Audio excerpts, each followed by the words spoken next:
15 जून 2005। प्रत्येक लोक प्राधिकारी के कार्यकरण में पारदर्शिता और उत्तरदायित्व के संवर्धन के लिए, लोक प्राधिकारियों के नियंत्रणाधीन सूचना तक पहुंच सुनिश्चित करने के लिए नागरिकों के सूचना के अधिकार की व्यवहारिक शासन पद्धति स्थापित करने, एक केंद्रीय सूचना आयोग तथा राज्य सूचना आयोग का गठन करने और उनसे संबंधित या उनके आनुषंगिक विषयों का उपबंध करने के लिए। अधिनियम। भारत के संविधान ने लोकतंत्रात्मक गणराज्य की स्थापना की है और लोकतंत्र शिक्षित नागरिक वर्ग तथा ऐसी सूचना की पारदर्शिता की अपेक्षा करता है, जो उसके कार्यकरण तथा भ्रष्टाचार को रोकने के लिए भी और सरकारों तथा उनके परिकरणों को शासन के प्रति उत्तरदायी बनाने के लिए अनिवार्य है और वास्तविक व्यवहार में सूचना के प्रकटन से संभवतः अन्य लोकहितों, जिनके अंतर्गत सरकारों के दक्ष प्रचालन, सीमित राज्य वित्तीय संसाधनों के अधिकतम उपयोग और संवेदनशील सूचना की गोपनीयता को बनाए रखना भी है, के साथ विरोध हो सकता है और लोकतंत्रात्मक आदर्श की प्रभुता को बनाए रखते हुए इन विरोधी हितों के बीच सामंजस्य बनाना आवश्यक है। अतः अब ये समीचीन है कि ऐसे नागरिकों को कतिपय सूचना देने के लिए, जो उसे पाने के इच्छुक हैं, उपबंध किया जाए। भारत गणराज्य के 56वें वर्ष में संसद द्वारा निम्नलिखित रूप में यह अधिनियमित हो। अध्याय 1। प्रारंभिक। 1। संक्षिप्त नाम, विस्तार और प्रारंभ। 1। इस अधिनियम का संक्षिप्त नाम सूचना का अधिकार अधिनियम 2005 है। 2. इसका विस्तार जम्मू कश्मीर राज्य के सिवाय संपूर्ण भारत पर है। 3. धारा 4 की उपधारा 1, धारा 5 की उपधारा 1 और उपधारा 2, धारा 12, धारा 13, धारा 15, धारा 16, धारा 24, धारा 27 और धारा 28 के उपबंध तुरंत प्रभावी होंगे और इस अधिनियम के शेष उपबंध इसके अधिनियमन के 120वें दिन को प्रवृत्त होंगे। 2. परिभाषाएं इस अधिनियम में, जब तक कि संदर्भ से अन्यथा अपेक्षित न हो, क समुचित सरकार से किसी ऐसे लोक प्राधिकरण के संबंध में जो आय केंद्रीय सरकार या संघ राज्य क्षेत्र प्रशासन द्वारा स्थापित, गठित, उसके स्वामित्वाधीन, नियंत्रणाधीन या उसके द्वारा प्रत्यक्ष रूप से या अप्रत्यक्ष रूप से उपलब्ध कराई गई निधियों द्वारा सारभूत रूप से वित्तपोषित किया जाता है, केंद्रीय सरकार अभिप्रेत है। राज्य सरकार द्वारा स्थापित, गठित उसके स्वामित्वाधीन, नियंत्रणाधीन या उसके द्वारा प्रत्यक्ष रूप से या अप्रत्यक्ष रूप से उपलब्ध कराई गई निधियों द्वारा सारभूत रूप से वित्तपोषित किया जाता है, राज्य सरकार अभिप्रेत है। ख. केंद्रीय सूचना आयोग से धारा 12 की उपधारा 1 के अधीन गठित केंद्रीय सूचना आयोग अभिप्रेत है। ग. केंद्रीय लोक सूचना अधिकारी से उपधारा 1 के अधीन पदाभिहित केंद्रीय लोक सूचना अधिकारी अभिप्रेत है और इसके अंतर्गत धारा 5 की उपधारा 2 के अधीन इस प्रकार पदाभिहित कोई केंद्रीय सहायक लोक सूचना अधिकारी भी है। घ. मुख्य सूचना आयुक्त और सूचना आयुक्त से धारा 12 की उपधारा 3 के अधीन नियुक्त मुख्य सूचना आयुक्त और सूचना आयुक्त अभिप्रेत हैं। ग. सक्षम प्राधिकारी से अभिप्रेत है। आय लोकसभा या किसी राज्य की विधानसभा की या किसी ऐसे संघ राज्य क्षेत्र की, जिसमें ऐसी सभा है, दशा में अध्यक्ष और राज्य सभा या किसी राज्य की विधान परिषद की दशा में सभापति। उच्चतम न्यायालय की दशा में भारत का मुख्य न्यायमूर्ति। किसी उच्च न्यायालय की दशा में उच्च न्यायालय का मुख्य न्यायमूर्ति। संविधान द्वारा या उसके अधीन स्थापित या गठित अन्य प्राधिकरणों की दशा में यथास्थिति। राष्ट्रपति या राज्यपाल। वी संविधान के अनुच्छेद 239 के अधीन नियुक्त प्रशासक।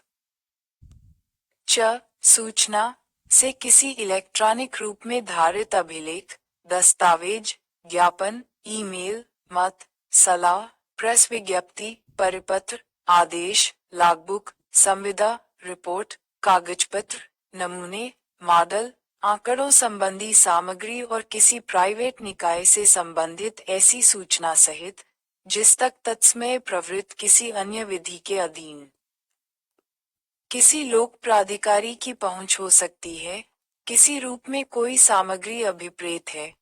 छ विहित से यथास्थिति समुचित सरकार या सक्षम प्राधिकारी द्वारा इस अधिनियम के अधीन बनाए गए नियमों द्वारा विहित अभिप्रेत है।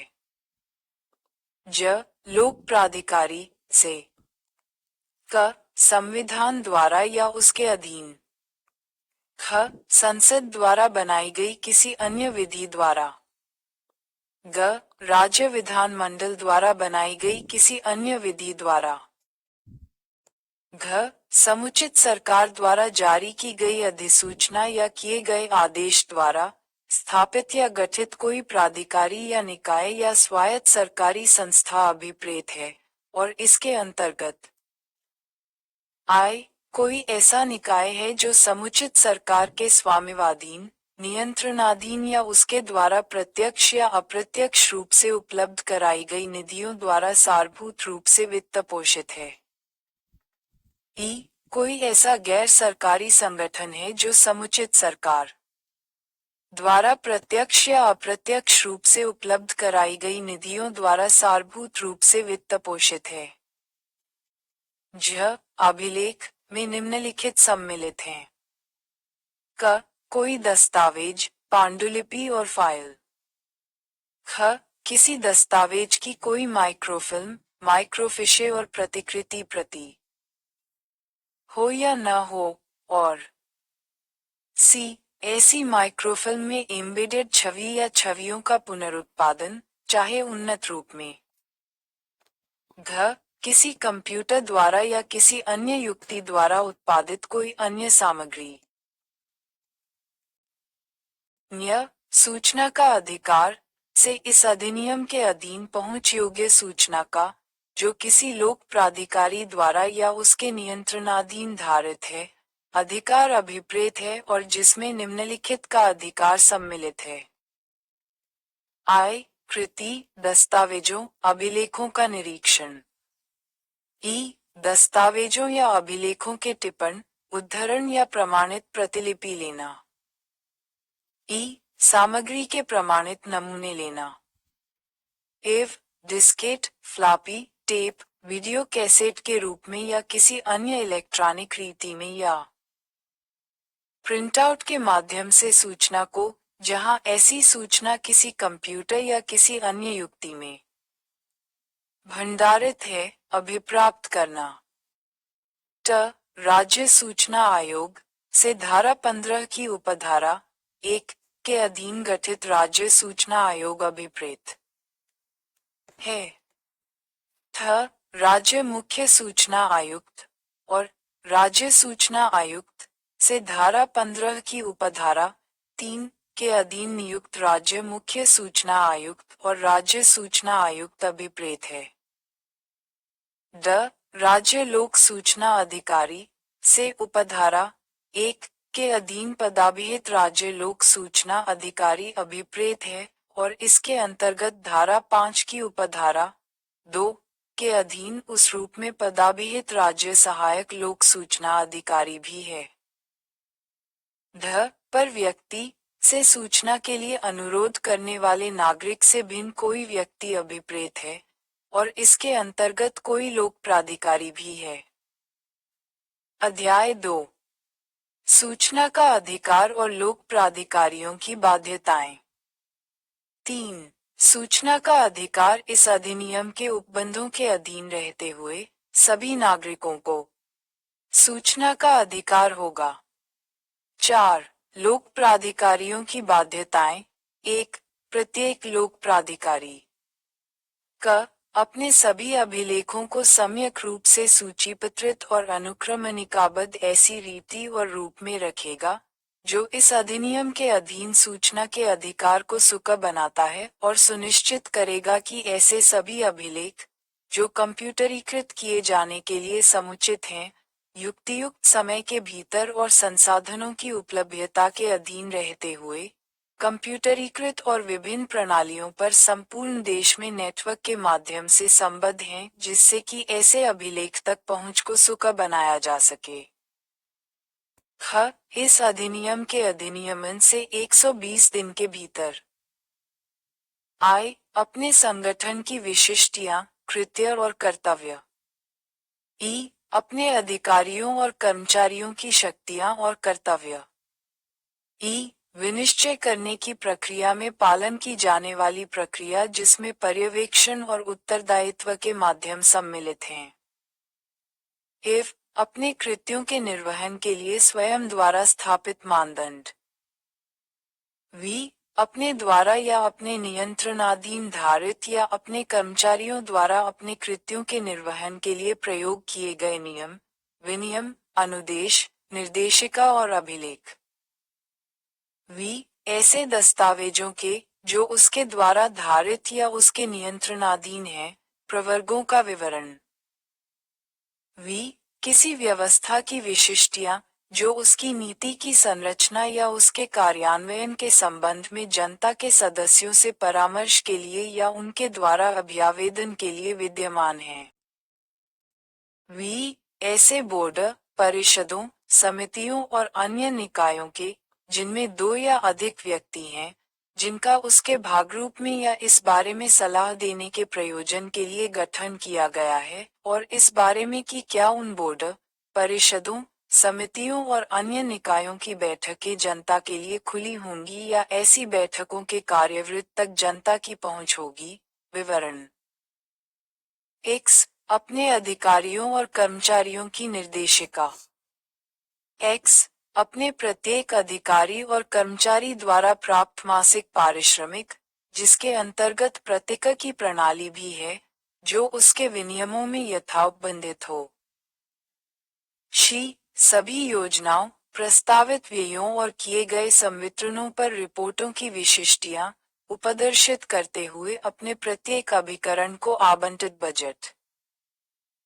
ज़ाई सहायकी कार्यक्रमों के निष्पादन की रीति जिसमें आवंटित राशि और ऐसे कार्यक्रमों के फायदाग्राहियों के ब्यौरे सम्मिलित हैं। ज़ाई अपने द्वारा अनुदत्त रियायतों, अनुज्ञापत्रों या प्राधिकारों के प्राप्तिकर्ताओं की विशिष्टियां।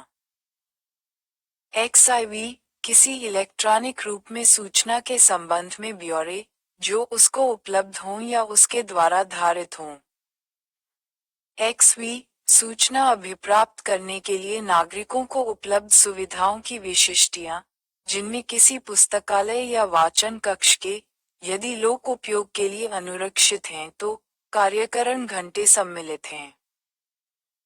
XVI लोक सूचना अधिकारियों के नाम, पदनाम और अन्य विशिष्टियां।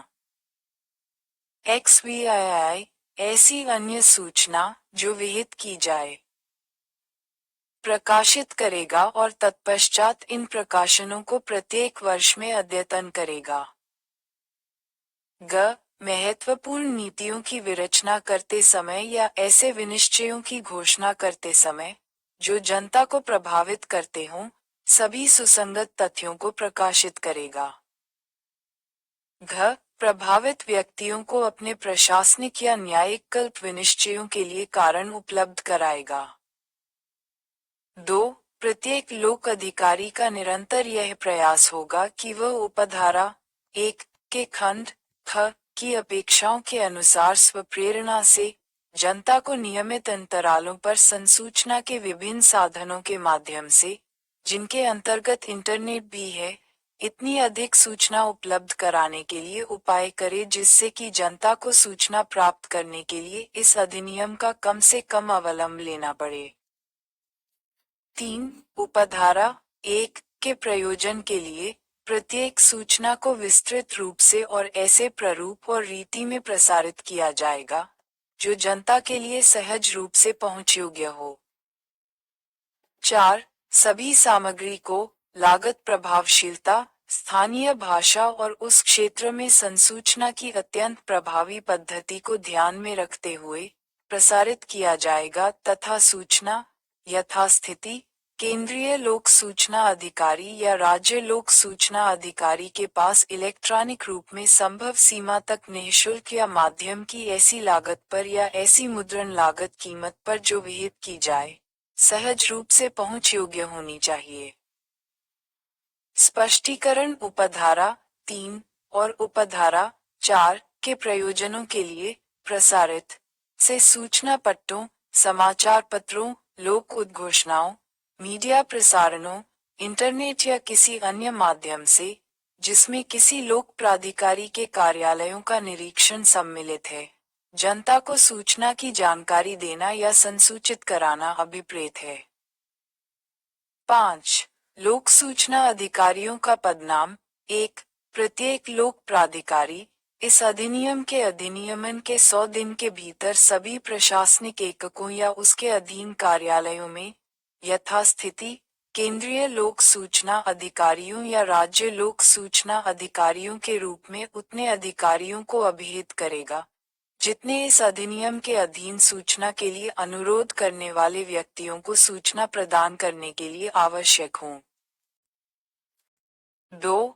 उपधारा 1 के उपबंधों पर प्रतिकूल प्रभाव डाले बिना प्रत्येक लोक प्राधिकारी इस अधिनियम के अधिनियमन के 100 दिन के भीतर किसी अधिकारी को प्रत्येक उपमंडल स्तर या अन्य उप जिला स्तर पर यथास्थिति केंद्रीय सहायक लोक सूचना अधिकारी या किसी राज्य सहायक लोक सूचना अधिकारी के रूप में इस अधिनियम के अधीन सूचना के लिए आवेदन या अपील प्राप्त करने और उसे तत्काल यथास्थिति केंद्रीय लोक सूचना अधिकारी या राज्य लोक सूचना अधिकारी या धारा 19 की उपधारा 1 के अधीन विनिर्दिष्ट वरिष्ठ अधिकारी या केंद्रीय सूचना आयोग अथवा राज्य सूचना आयोग को भेजने के लिए पदाभिहित करेगा।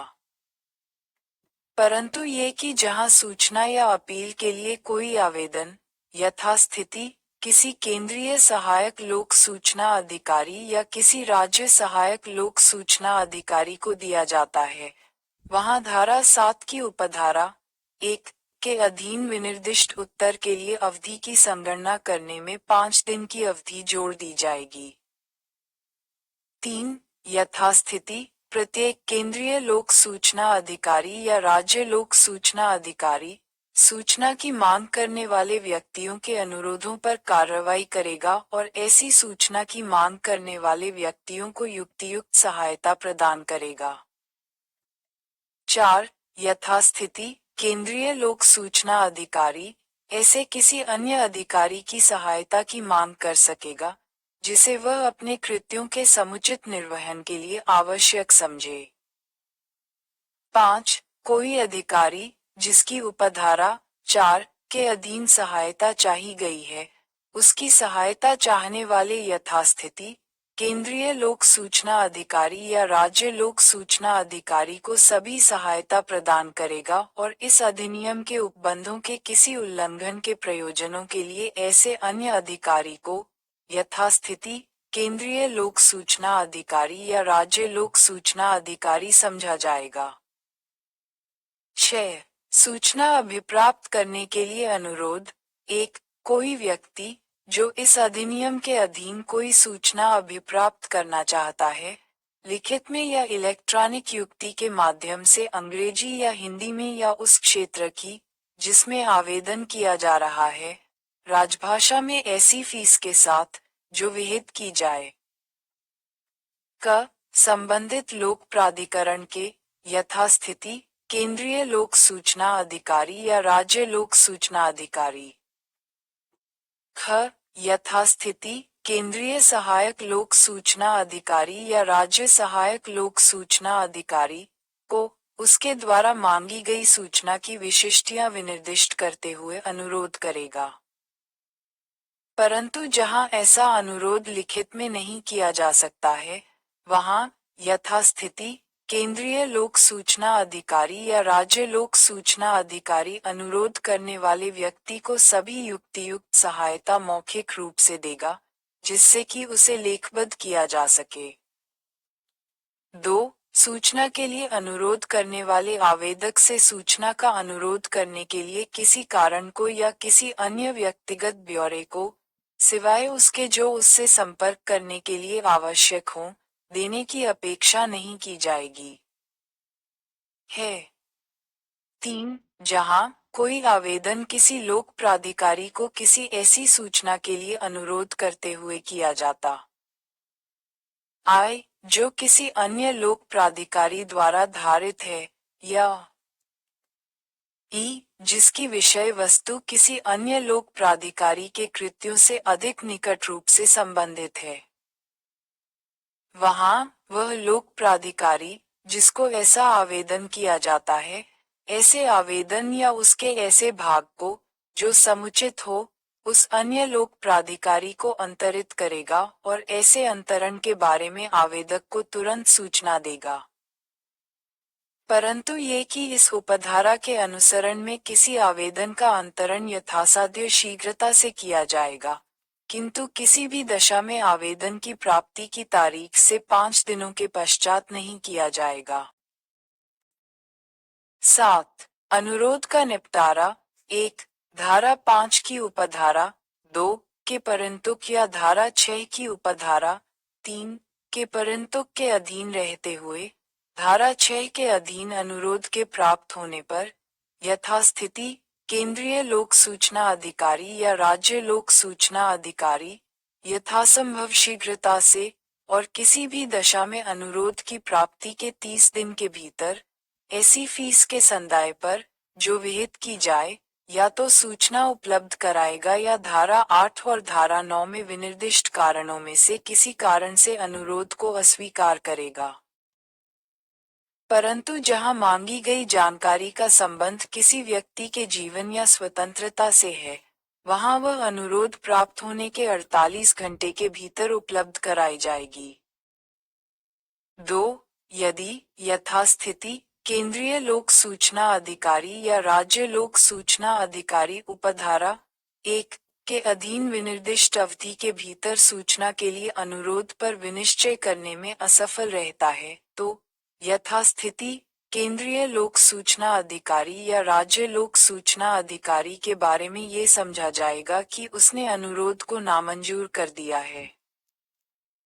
3. जहां सूचना उपलब्ध कराने की लागत के रूप में किसी और फीस के संदाय पर सूचना उपलब्ध कराने का विनिश्चय किया जाता है, वहां यथास्थिति केंद्रीय लोक सूचना अधिकारी या राज्य लोक सूचना अधिकारी अनुरोध करने वाले व्यक्ति को उसके द्वारा यथावधारित सूचना उपलब्ध कराने की लागत के रूप में और फीस के ब्यौरे, जिनके साथ उपधारा 1 के अधीन विहित फीस के अनुसार रकम निकालने के लिए की गई संगणनाएं होंगी, देते हुए उससे उस फीस को जमा करने का अनुरोध करते हुए कोई संसूचना भेजेगा और उक्त संसूचना के प्रेषण और फीस के संदाय के बीच मध्यवर्ती अवधि को उस धारा में निर्दिष्ट 30 दिन की अवधि की संगणना करने के प्रयोजन के लिए अपवर्जित किया जाएगा। प्रभारित फीस की रकम या उपलब्ध कराई गई पहुंच के प्रारूप के बारे में, जिसके अंतर्गत अपील प्राधिकारी की विशिष्टियां, समय सीमा, प्रक्रिया और कोई अन्य प्रारूप भी हैं, विनिश्चय करने का पुनर्विलोकन करने के संबंध में उसके अधिकार से संबंधित सूचना देते हुए कोई संसूचना भेजेगा।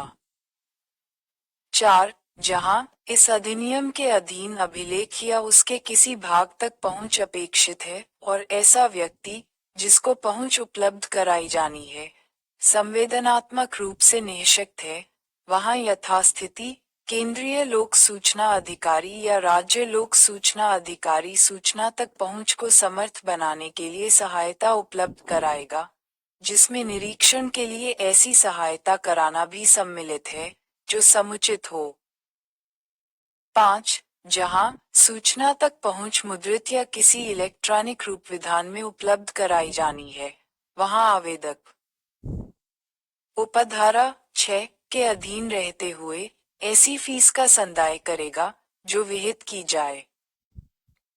परंतु धारा 6 की उपधारा 1 और धारा 7 की उपधारा 1 और उपधारा 5 के अधीन विहित फीस युक्तियुक्त होगी और ऐसे व्यक्तियों से जो गरीबी की रेखा के नीचे हैं, जैसा समुचित सरकार द्वारा अवधारित किया जाए, कोई फीस प्रभारित नहीं की जाएगी। 6. उपधारा 5 में किसी बात के होते हुए भी जहां कोई लोक प्राधिकारी उपधारा 1 में विनिर्दिष्ट समय सीमा का अनुपालन करने में असफल रहता है, वहां सूचना के लिए अनुरोध करने वाले व्यक्ति को प्रभार के बिना सूचना उपलब्ध कराई जाएगी। 7.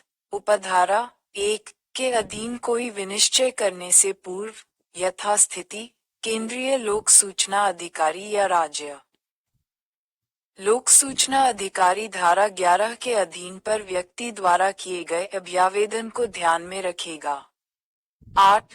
जहां किसी अनुरोध को उपधारा 1 के अधीन अस्वीकृत किया गया है, वहां यथास्थिति केंद्रीय लोक सूचना अधिकारी या राज्य लोक सूचना अधिकारी अनुरोध करने वाले व्यक्ति को ऐसी अस्वीकृति के लिए कारण वह अवधि जिसके भीतर ऐसी अस्वीकृति के विरुद्ध कोई अपील की जा सकेगी और अपील प्राधिकारी की विशिष्टियां संसूचित करेगा। 9. किसी सूचना को साधारणतया उसी प्रारूप में उपलब्ध कराया जाएगा जिसमें उसे मांगा गया है, जब तक कि वह लोक प्राधिकारी के स्रोतों को अननुपाती रूप से विचलित न करता हो या प्रश्नगत अभिलेख की सुरक्षा या संरक्षण के प्रतिकूल न हो। 8. सूचना के प्रकट किए जाने से छूट 1. इस अधिनियम में अंतर्विष्ट किसी बात के होते हुए भी किसी नागरिक को निम्नलिखित सूचना देने की बाध्यता नहीं होगी। क. सूचना जिसके प्रकटन से भारत की प्रभुता और अखंडता, राज्य की सुरक्षा, रणनीति, वैज्ञानिक या आर्थिक हित, विदेश से संबंध पर प्रतिकूल प्रभाव पड़ता हो या किसी अपराध को करने का उद्दीपन होता हो। ख. सूचना जिसके प्रकाशन को किसी न्यायालय या अधिकरण द्वारा अभिव्यक्त रूप से निषिद्ध किया गया है या जिसके प्रकटन से न्यायालय का अवमान होता है। ग. सूचना जिसके प्रकटन से संसद या किसी राज्य के विधान मंडल के विशेषाधिकार का भंग कारित होगा। घ. सूचना जिसमें वाणिज्यिक विश्वास, व्यापार गोपनीयता या बौद्धिक संपदा सम्मिलित है, जिसके प्रकटन से किसी पर व्यक्ति की प्रतियोगी स्थिति को नुकसान होता है, जब तक कि सक्षम प्राधिकारी का ये समाधान नहीं हो जाता है कि ऐसी सूचना के प्रकटन से विस्तृत लोकहित का समर्थन होता है। अगर किसी व्यक्ति को उसकी वैश्वासिक नातेदारी में उपलब्ध सूचना, जब तक कि सक्षम प्राधिकारी का ये समाधान नहीं हो जाता है कि ऐसी सूचना के प्रकटन से विस्तृत लोकहित का समर्थन होता है। च. किसी विदेशी सरकार से विश्वास में प्राप्त सूचना। 6. सूचना जिसको प्रकट करना किसी व्यक्ति के जीवन या शारीरिक सुरक्षा को खतरे में डालेगा या जो विधि प्रवर्तन या सुरक्षा प्रयोजनों के लिए विश्वास में दी गई किसी सूचना या सहायता के स्रोत की पहचान करेगा। ज. सूचना जिससे अपराधियों के अन्वेषण, पकड़े जाने या अभियोजन की प्रक्रिया में अड़चन पड़ेगी। ज. मंत्रिमंडल के कागज पत्र जिसमें मंत्रिपरिषद सचिवों और अन्य अधिकारियों के विचार विमर्श के अभिलेख सम्मिलित हैं। परंतु ये कि मंत्रिपरिषद के विनिश्चय, उनके कारण तथा वह सामग्री जिसके आधार पर विनिश्चय किए गए थे, विनिश्चय किए जाने और विषय के पूरा या समाप्त होने के पश्चात जनता को उपलब्ध कराए जाएंगे। परंतु यह और कि वे विषय जो इस धारा में विनिर्दिष्ट छूटों के अंतर्गत आते हैं, प्रकट नहीं किए जाएंगे।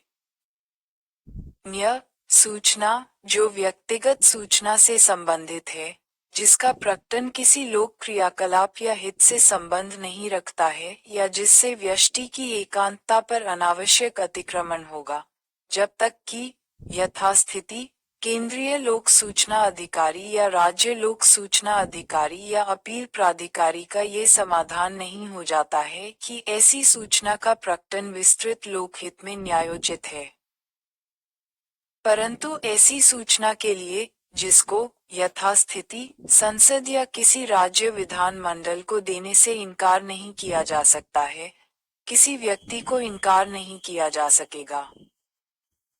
2. शासकीय गुप्त बात अधिनियम 1923 का 19 में उपधारा 1 के अनुसार अनुज्ञेय किसी छूट में किसी बात के होते हुए भी किसी लोक प्राधिकारी को सूचना तक पहुंच अनुज्ञात की जा सकेगी, यदि सूचना के प्रकटन में लोकहित संरक्षित हितों के नुकसान से अधिक है। 3. उपधारा 1 के खंड क, खंड ग और खंड झ के उपबंधों के अधीन रहते हुए किसी ऐसी घटना, वृत्तांत या विषय से संबंधित कोई सूचना, जो उस तारीख से, जिसको धारा 6 के अधीन कोई अनुरोध किया जाता है, 20 वर्ष पूर्व घटित हुई थी या हुआ था, उस धारा के अधीन अनुरोध करने वाले किसी व्यक्ति को उपलब्ध कराई जाएगी। परंतु ये कि जहां उस तारीख के बारे में, जिससे 20 वर्ष की उक्त अवधि को संगणित किया जाता है, कोई प्रश्नभूत होता है, वहां इस अधिनियम में उसके लिए उपबंधित प्रायिक अपीलों के अधीन रहते हुए केंद्रीय सरकार का विनिश्चय अंतिम होगा। 9. कतिपय मामलों में पहुंच के लिए अस्वीकृति के आधार धारा 8 के उपबंधों पर प्रतिकूल प्रभाव डाले बिना, यथास्थिति कोई केंद्रीय लोक सूचना अधिकारी या कोई राज्य लोक सूचना अधिकारी सूचना के किसी अनुरोध को वहां अस्वीकार कर सकेगा, जहां पहुंच उपलब्ध कराने के लिए ऐसा अनुरोध राज्य से भिन्न किसी व्यक्ति के अस्तित्वयुक्त प्रतिलिपि अधिकार का उल्लंघन अंतर्विलित करेगा। 10.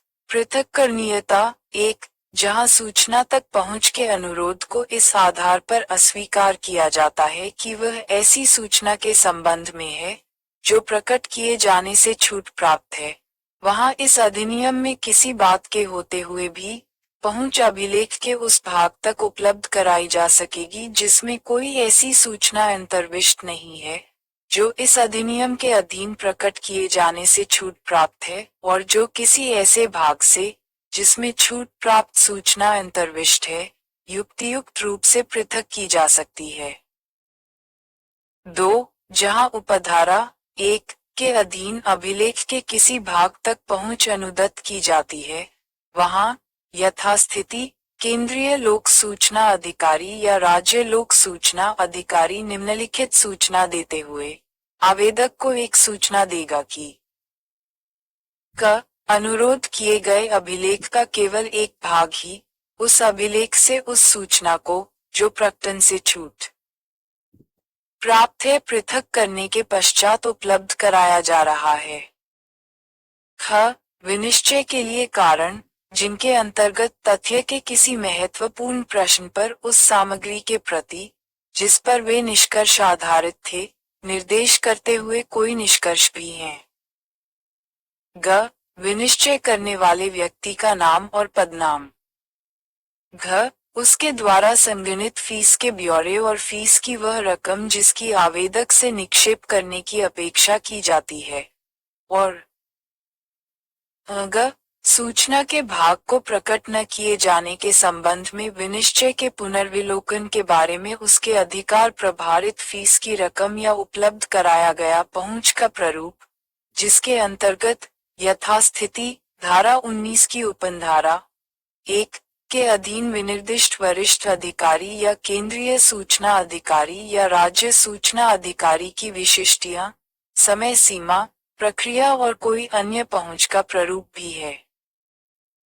11 पर व्यक्ति सूचना 1 जहां यथास्थिति किसी केंद्रीय लोक सूचना अधिकारी या राज्य लोक सूचना अधिकारी का इस अधिनियम के अधीन किए गए अनुरोध पर कोई ऐसी सूचना या अभिलेख या उसके किसी भाग को प्रकट करने का आशय है, जो किसी पर व्यक्ति से संबंधित है या उसके द्वारा इसका प्रदाय किया गया है और उस पर व्यक्ति द्वारा उसे गोपनीय माना गया है, वहाँ यथास्थिति केंद्रीय लोक सूचना अधिकारी या राज्य लोक सूचना अधिकारी अनुरोध प्राप्त होने से 5 दिन के भीतर ऐसे पर व्यक्ति को अनुरोध की और इस तथ्य की लिखित रूप में सूचना देगा कि यथास्थिति केंद्रीय लोक सूचना अधिकारी या राज्य लोक सूचना अधिकारी का उक्त सूचना या अभिलेख या उसके किसी भाग को प्रकट करने का आशय है, और इस बारे में कि सूचना प्रकट की जानी चाहिए या नहीं,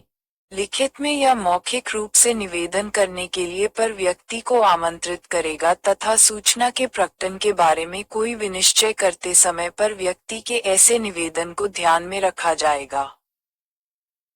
परंतु विधि द्वारा संरक्षित व्यापार या वाणिज्यिक गुप्त बातों की दशा में के सिवाय, यदि ऐसे प्रकटन में लोकहित ऐसे पर व्यक्ति के हितों की किसी संभावित अपहानि या क्षति से अधिक महत्वपूर्ण है, तो प्रकटन अनुज्ञात किया जा सकेगा। 2. जहां उपधारा 1 के अधीन यथास्थिति केंद्रीय लोक सूचना अधिकारी या राज्य लोक सूचना अधिकारी द्वारा पर व्यक्ति पर किसी सूचना या अभिलेख या उसके किसी भाग के बारे में किसी सूचना की तामील की जाती है, वहां ऐसे पर व्यक्ति को ऐसी सूचना की प्राप्ति की तारीख से 10 दिन के भीतर प्रस्तावित प्रकटन के विरुद्ध अभ्यावेदन करने का अवसर दिया जाएगा। 3.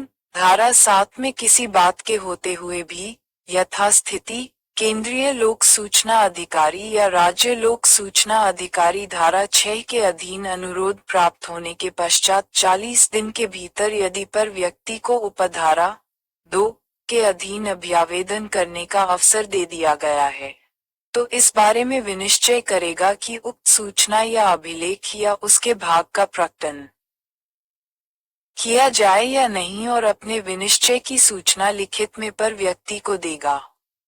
4. उपधारा 3 के अधीन दी गई सूचना में ये कथन भी सम्मिलित होगा कि वह पर व्यक्ति जिसे सूचना दी गई है धारा 19 के अधीन उक्त विनिश्चय के विरुद्ध अपील करने का हकदार है।